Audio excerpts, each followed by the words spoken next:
नमस्कार दोस्तों, जय जोहार। मैं कौशल तिवारी और बिहनिया संध्या में आपका स्वागत है। राम की राजनीति करते करते सत्ता तक पहुंची भारतीय जनता पार्टी यदि राम के नाम पर जमीनों का घोटाला कर रही है तो फिर इसे क्या कहा जाए। बात अयोध्या की नहीं हो रही है, क्योंकि अयोध्या में भी जमीन घोटाला सुर्खियां बटोर चुकी है।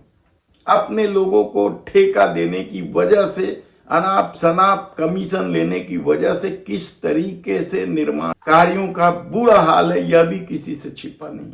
लेकिन आज हम बात कर रहे हैं छत्तीसगढ़ के बेमेतरा जिले के। बेमेतरा जिले के मचगांव में छोटा सा गांव है, यहां राम का मंदिर है।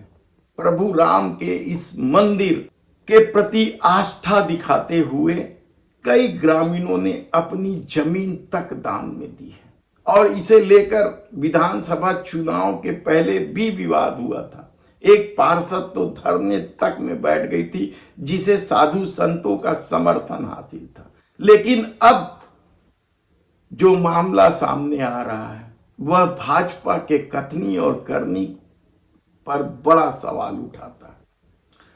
कहा जा रहा है कि इस गांव में राम मंदिर के नाम पर लगभग 13 एकड़ जमीन दान में मिली है और इसमें से 4.5 एकड़ जमीन ट्रस्ट के नाम पर रजिस्ट्री करने की बजाय भारतीय जनता पार्टी के नेता के नाम पर रजिस्ट्री कर दी गई और इसे लेकर बेहद बवाल मचा हुआ है।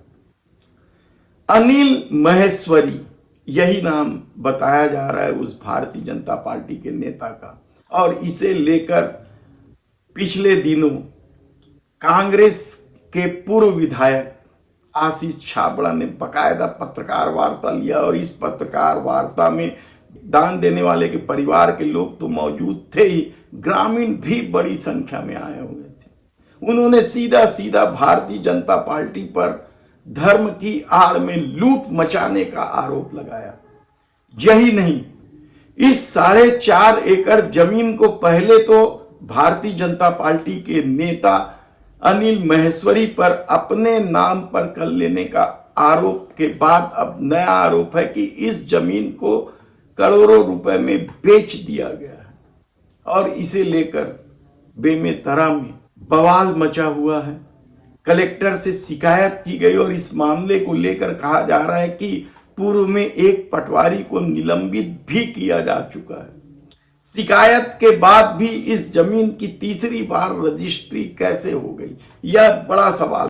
क्या सिर्फ इसलिए अनिल महेश्वरी उस जमीन को बेचने में सफल हो गए क्योंकि प्रदेश में उनकी अपनी सरकार है, यानी डबल इंजन की सरकार? ऐसे कई सवाल है, लेकिन इस मामले ने तूल पकड़ लिया है। कलेक्टर इस मामले पर क्या निर्णय लेते हैं, अभी तक ना तो रजिस्ट्री सुनी हुई है और ना किसी तरह की कार्रवाई की कोई खबर है।